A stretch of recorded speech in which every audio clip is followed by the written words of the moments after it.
अब बात करते हैं कप्तान की, तहरीक इंसाफ के सरबराह की। तहरीक इंसाफ के सरबराह 2 मुकदमात में बरी हुए हैं। ये दोनों मुकदमात उन पर दर्ज थे। उनका बरी होना इस बात की दलील है कि आने वाले दिनों में कोई मजीद बड़ा अपसेट होने जा रहा है। आने वाले दिनों में मजीद मुकदमात में उन्हें रिलीफ मिलने जा रहा है। आज जिस तरह साइफर केस की समाअत हुई और साइफर केस की समाअत के दौरान जिस तरह सफदर जो उनके वकील थे उन्होंने जिस तरह दलाइल दिए और उसमें जिस तरह FIR के अंदर नकाइस निकाले, जिस तरह उन्होंने पूरे के पूरे सिस्टम को बेनकाब किया जो FIR के हवाले से सिस्टम था, और साइफर में जिस तरीके से chief justice Islamabad high court के मौजूद चीफ जस्टिस साहब के रिमार्क्स आए और जिस तरह चीज़ें खुली, उससे बिल्कुल वाज़ेह होता है कि साइफर भी गया, बल्कि साइफर मर गया, साइफर उड़ गया, साइफर ख़त्म हो गया। कोई भी लफ्ज़ आप इस पर लगा सकते हैं। साइफर का किस्सा भी ख़त्म होने वाला है। गो साइफर की जो समाअत है कल के लिए उन्होंने मुलतवी की है, लेकिन ज़राए कहते हैं कि साइफर भी ख़त्म होने वाला है। और साइफर के ख़त्म होते ही आपको नज़र आएगा कि उसके बाद तोशाखाना, उसके बाद इद्दत केस और दीगर मुकदमात भी जो है इसी तरह बेबुनियाद, चूँकि ये मुकदमात हैं, इसी तरह अपने इंजाम को पहुँचेंगे। मेरे पास अहम तरीन ज़राए से ये इत्तला है कि सरबराह तहरीक इंसाफ के हवाले से कई अहम जगह पर होने वाली गुफ्तगू में यह कहा गया है कि उन पर बनने वाले मुकदमात ही उनको ताकतवर बना गए हैं। उन पर बनने वाले मुकदमात ही सारी कौम को नज़र आ रहा है कि वो मुकदमात ठीक नहीं हैं, और इसी वजह से कौम की तमाम तर हमदर्दियाँ उनके साथ हैं और इंतखाबात में इसीलिए तमाम के तमाम अंदाजे गलत साबित हो गए और लोगों ने खुल डुल कर इंतहाबी निशान ना होने के बावजूद भी, यानी बल्ले का निशान ना होने के बावजूद भी लोगों ने उनको खुलकर वोट दिया।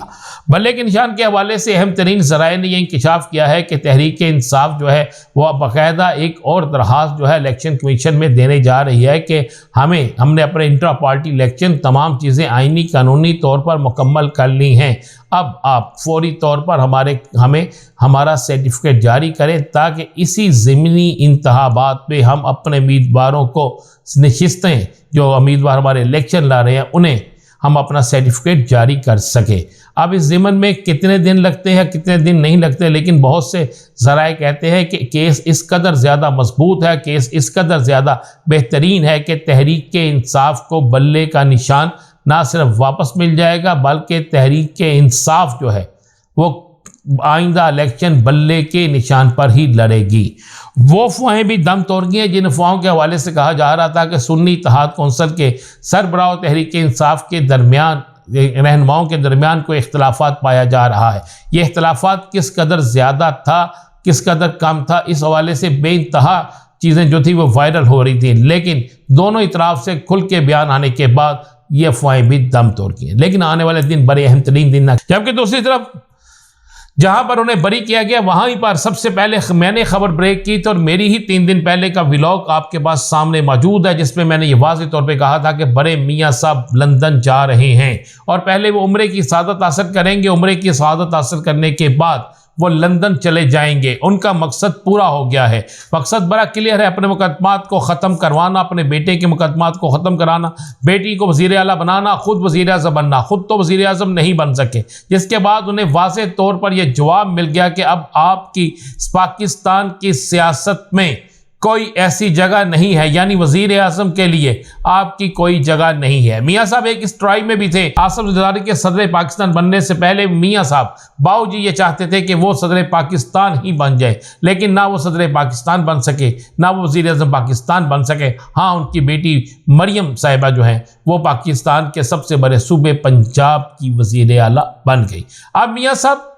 के बेटे भी आए, उनके केस भी ख़त्म हो गए और मेरे पास जो मैंने सबसे पहले खबर ब्रेक की थी वही खबर आपको उसकी अगली जो हकीकत है वो आपके सामने लाना चाह रहा हूँ कि हसन नवाज हुसैन नवाज मुकदमात को क्लियर करवाने के बाद जाती उमरा में एक मीटिंग में उनके दरमियान ये चीज़ें फाइनल हो चुकी है कि अब मियाँ साहब दोबारा लंदन में जाके स्टे करें और मियाँ साहब लंदन में ही रहेंगे।